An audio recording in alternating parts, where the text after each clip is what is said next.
আমাদের ব্রেন হচ্ছে একটা কম্পিউটারের মতো। আমাদের ব্রেনের যে নিউরনগুলো আছে সেগুলো হচ্ছে হার্ডওয়্যার, আর আমরা যে চিন্তা ভাবনা করি, যে অনুভূতি আমরা পাই, এগুলো হচ্ছে সফটওয়্যার। আর আমাদের যে সমস্ত দুশ্চিন্তা অথবা খারাপ মেমোরি আছে সেগুলোকে বলতে পারেন আমাদের এই কম্পিউটারের ভাইরাস। রোজা রাখলে আমাদের এই ব্রেন কম্পিউটারে 4টা বিশেষ ব্যাপার ঘটে। তার মধ্যে প্রথমটা হচ্ছে ফার্টিলাইজার বা সার তৈরি করা। আমরা যখন রোজা রাখি তখন আমরা সারাদিন না খেয়ে থাকি, কিন্তু এদিকে আমাদের ব্রেইন নিজেই নিজের জন্য একটা বিশেষ সার তৈরি করে যার নাম হচ্ছে বিডিএনএফ বা ব্রেইন ডিরাইভড নিউরোট্রফিক ফ্যাক্টর। এই বিডিএনএফ 2টা কাজ করে। প্রথমত, বিডিএনএফ আমাদের ব্রেনে নতুন নিউরন তৈরি করে। নিউরনটাকে ব্রেনের গঠন এবং কাজের একক বলা হয়, তার কারণ হচ্ছে নিউরনরা যে কাজগুলো করছে সেটাই আসলে ব্রেনের কাজ, একটা নিউরনের কাজ না। এই যে বিলিয়ন বিলিয়ন নিউরন আমাদের আছে, এই সবাই মিলে যে কাজটা, সেই কাজটাই হচ্ছে ব্রেনের কাজ।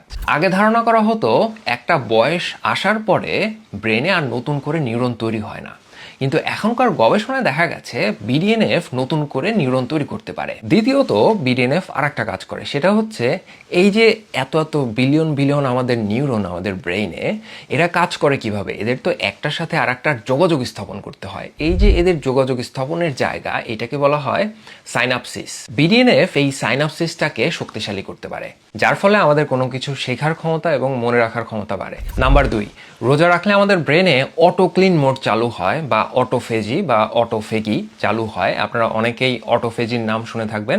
জাপানের একজন বিজ্ঞানী এই অটোফেজি আবিষ্কারের কারণে নোবেল প্রাইজ পেয়েছিলেন।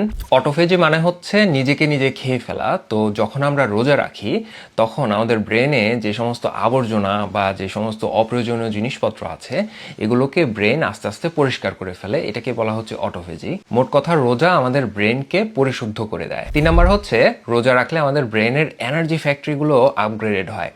আপনারা অনেকেই জেনে থাকবেন কোষের শক্তিঘর বলা হয় মাইটোকন্ড্রিয়াকে। এই প্রশ্নটা 9-10-এ অনেকবার আসছে আমাদের। রোজার সময় আমাদের শরীর পুরনো পাওয়ার প্ল্যান্টগুলোকে রিপেয়ার করে এবং শক্তিশালী নতুন পাওয়ার প্ল্যান্ট তৈরি করে, যার ফলে আমাদের ব্রেইন অনেক বেশি শক্তি পায় এবং খুব সহজে ক্লান্ত হয় না। 4 নম্বর হচ্ছে টার্বো ফুয়েল চালু করা।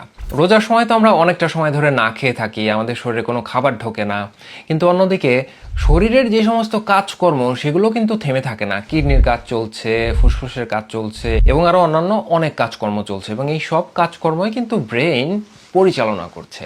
তার মানে ব্রেনের কন্টিনিউয়াসলি একটা ফুয়েলের সোর্স দরকার হয়। তো এখন আমরা তো খাচ্ছি না, মানে শরীরে গ্লুকোজ ঢুকছে না, তাহলে ব্রেন এই ফুয়েলটা পাবে কোত্থেকে?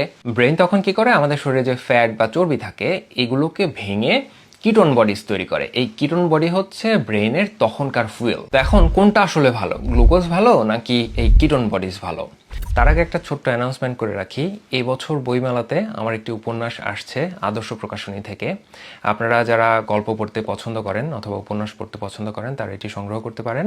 আর এটা লেখার মূল উদ্দেশ্য হচ্ছে এখন যারা হাই স্কুল, কলেজ বা ইউনিভার্সিটিতে পড়াশোনা করেন তাদেরকে একটা বিশেষ ব্যাপারে ইনফ্লুয়েন্স করে। সো আপনি যদি মনে করেন এই লেভেলের আপনার কেউ আছে যারা ভবিষ্যতে গবেষক হওয়ার সম্ভাবনা আছে, তাদেরকে ওই বইটা উপহার দিতে পারেন। এখন ভিডিওতে ফেরত যাচ্ছি।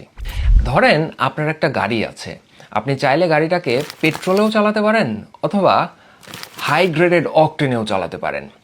কোনটা ভালো? অবশ্যই অকটেন ভালো। ব্রেনের জন্য কিটোন বডিগুলো হচ্ছে অকটেনের মতো হাই গ্রেডেড ফুয়েল, যেগুলো রোজার সময় তৈরি হচ্ছে, এবং এই ফুয়েলগুলো শুধুমাত্র যে ব্রেনকে শক্তি দিচ্ছে সেটাই না, এরা বিডিএনএফ তৈরিতে সাহায্য করে এবং ব্রেনের সেলগুলোকে সুরক্ষা দেয়।